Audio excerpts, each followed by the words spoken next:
नमस्कार, मैं हूं केतन बारिया और आप देख रहे हैं हम तो पूछेंगे। दर्शकों, आज सिर्फ भारत में ही नहीं पूरे विश्व में कहीं ना कहीं किसी भी गांव में, किसी भी कब्जे में, किसी भी शहर में लोगों के मौलिक अधिकार का हनन हो ही रहा है। और इस मौलिक अधिकार का हनन करने वालों के विरुद्ध जो आवाज़ उठाते हैं, जो संस्थाएं होती है, उनमें से एक संस्था है जिसका नाम है the temple of human dignity. इनके राष्ट्रीय अध्यक्ष बंटी श्रीवास्तव जी आज हमारे बीच मौजूद है। तो आइए बंटी श्रीवास्तव जी से ही जानते हैं कि जो लोग मानव अधिकार का हनन करते हैं उनके खिलाफ इनकी संस्था किस तरह से आवाज़ उठाती है और कहां तक जाती है। बंटी जी, तो आप बताइए दर्शकों को कि जो लोग मानव अधिकार का हनन करते हैं उनके खिलाफ आपकी संस्था किस तरह से काम करती है। हमारे देश में मानवाधिकार को लेकर अभी जागरूकता नहीं है। एक्चुअली में हम बताते हैं कि मानवाधिकार यूनाइटेड नेशन का है, जो कि इसका इस्टेब्लिशमेंट 1948 में हुआ था।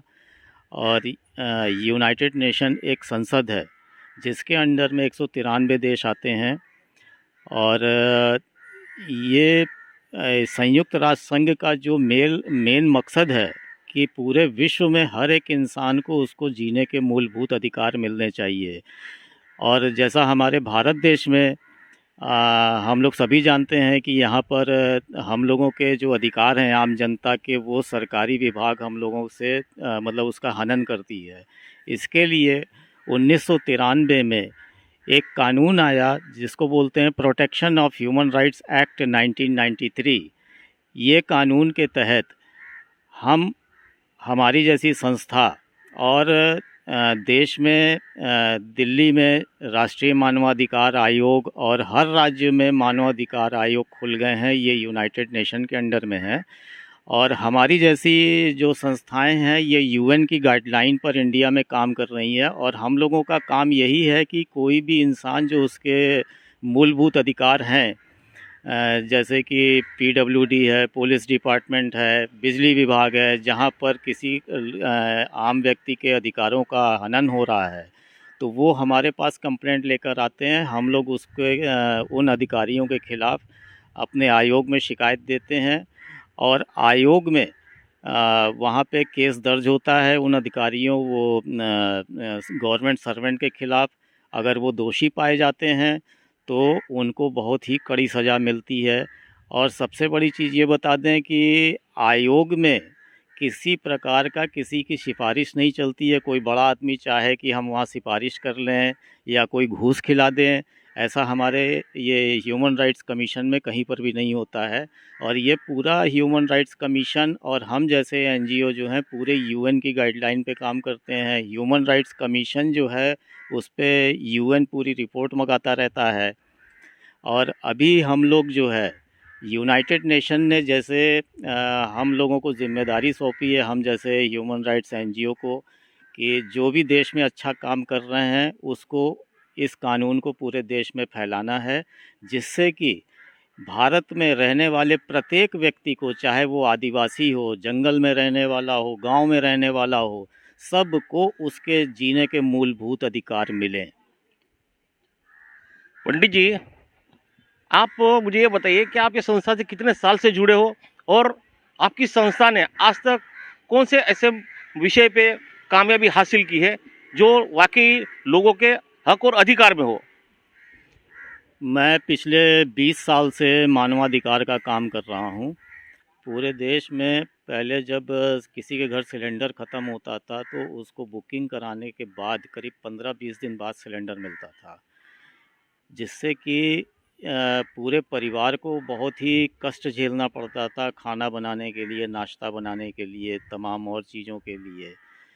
और उसके बाद हम लोगों ने इस आवाज़ को बॉम्बे हाई कोर्ट में उठाया और इसमें हम लोगों के फेवर में बॉम्बे हाई कोर्ट ने ऑर्डर पास किया, जिसका फलस्वरूप रिज़ल्ट ये निकला कि पूरे देश में भारत पेट्रोलियम मिनिस्ट्री ने ऑर्डर दिया कि हर गैस एजेंसी को कि जितने भी कॉमर्शियल प्लेस हैं वहाँ पर कॉमर्शियल सिलेंडर यूज़ होने चाहिए।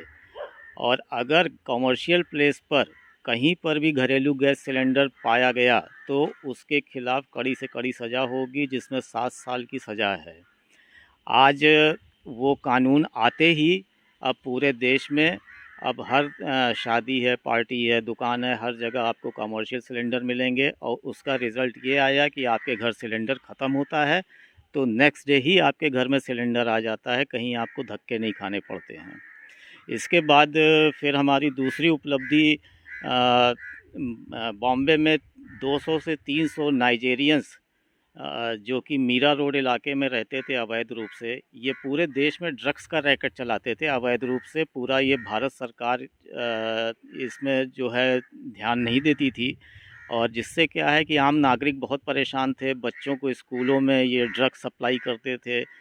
ये भी बात है करीब 8-10 साल पहले की। ये हम लोगों ने जब ये देखा कि ये मामला बहुत गंभीर है, तब हम एक दिन मीरा रोड पुलिस को लेकर वहाँ पे दबिश हम लोगों ने डलवाई, और उसमें से बहुत से नाइजेरियंस को गिरफ़्तार करवाया ड्रग्स के साथ में बहुत, और बाकी बचे हुए नाइजेरियंस देश छोड़कर भाग गए।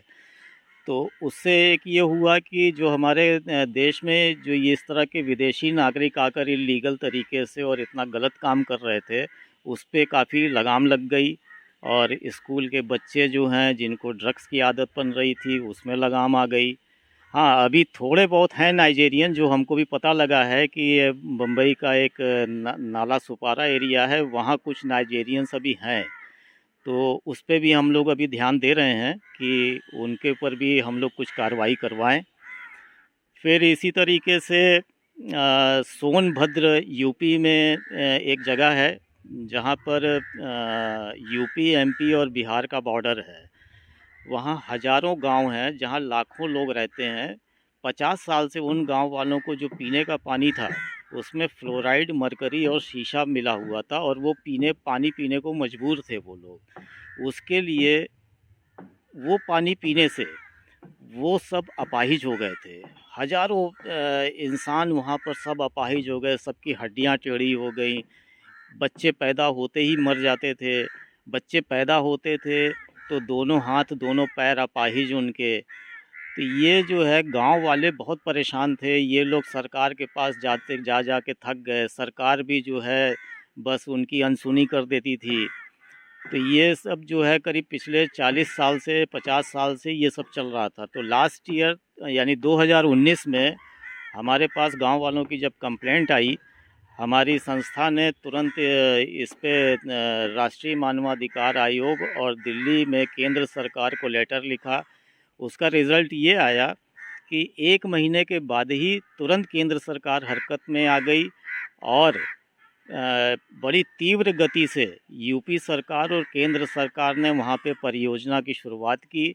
22 नवंबर 2020 को श्री नरेंद्र मोदी जी और योगी जी ने इसका उद्घाटन किया, और अभी वहाँ पे बहुत तेज़ काम चल रहा है। करीब हम समझते हैं 200-250 किलोमीटर के एरिया में पाइपलाइन बिछ रही है, 24 प्लांट लग रहे हैं, 45 लाख लोगों को घर में शुद्ध पानी अब मिलेगा, और वहाँ के लोग बड़े खुश हैं। तो एक हमारी ये भी बहुत उपलब्धि काफ़ी अच्छी है। इसी तरीके से फ़िल्म इंडस्ट्री में मैं फ़िल्म इंडस्ट्री में हूँ। पिछले 30-32 साल से मैं उधर काम करता हूँ। फ़िल्म इंडस्ट्री में बहुत से विदेशी लड़के लड़कियाँ, जो कि आप देखते होंगे कि हीरो हीरोइन के पीछे गानों में डांस करते हैं, ये विदाउट वर्क परमिट इंडिया में टूरिस्ट वीज़ा पर आकर यहाँ पर काम करते थे, जो कि इल्लीगल है। इसमें 10 साल की सज़ा है। और ये हमारे कुछ बड़े निर्माता जो हैं, इन लोगों को इसकी कोई परवाह नहीं थी, और इल्लीगल तरीके से काम करवाते थे। और इनके आने से क्या हुआ कि हमारे जो इंडियन डांसर्स थे वो सब बेरोज़गार हो गए थे। तो हमने इसके लिए आवाज़ उठाई, और सीबीआई और सीआईडी जांच बैठवाई। फिर बाद में हम बॉम्बे हाई कोर्ट में उतरे। बॉम्बे हाई कोर्ट ने हमारे फेवर में ऑर्डर दिया, और उसके बाद से ये रिज़ल्ट आया कि विदेशी लड़के लड़कियों का आना अब बहुत कम हो गया है। जो भी आते हैं अब वर्क परमिट पर आते हैं, और इंडियन डांसर्स को रोज़गार मिलने लगा। बंटी जी, आपने जो दर्शकों को बताया तो हमें लगता है कहीं ना कहीं दर्शक अभी अपने हक और अधिकार की लड़ाई के लिए खुद भी तैयार होंगे। हम आपसे ये जानना चाहते हैं बंटी जी कि इस वक्त आपकी संस्था है वो कौन कौन से मुद्दों पे काम कर रही है। हमारी संस्था इस समय देश में कई राज्यों में काम कर रही है, जैसे जम्मू कश्मीर है, पंजाब है, हरियाणा है, उत्तर प्रदेश, मध्य प्रदेश, राजस्थान, दिल्ली, महाराष्ट्र, फिल्म इंडस्ट्री, ऐसे कई राज्यों में हमारे काम चल रहे हैं। और अभी मैं एक लेटेस्ट काम बताता हूँ आपको कि जैसे वेस्ट बंगाल में पोस्ट पोल वायलेंस हुआ था, उसमें हमारी संस्था ने आवाज़ उठाई थी और उसका नतीजा ये निकला कि राष्ट्रीय मानवाधिकार आयोग ने director general of police West Bengal को हम लोगों के नाम से नोटिस भेजी थी और जो भी वहाँ पर हिंसा हुई थी और जो अपराधी थे उनके खिलाफ कार्रवाई करने का सख्त आदेश दिया था। उसके कुछ दिन बाद West Bengal high court SIT ने हम लोगों को मेल किया था कि हम लोग ये टीम गठित कर रहे हैं। अभी करंट की न्यूज़ ये है कि वेस्ट बंगाल हाई कोर्ट ने सीबीआई बैठा दी है और सीबीआई ने जो भी दोषी थे उनकी गिरफ्तारी शुरू कर दी है वेस्ट बंगाल में। तो दर्शकों, ये थे हमारे बीच बंटी श्रीवास्तव जी, जो लोगों के न्याय और हक अधिकार के लिए हमेशा जागरूक रहकर लड़ते हैं। लेकिन इसलिए हर एक नागरिक का कर्तव्य बनता है कि अपने हक और अधिकार की जानकारी रखे और अपने खिलाफ होने वाले अन्याय से खुद लड़े। कैमरामैन अभिराज नायर के साथ केतन बारिया, भाईंदर।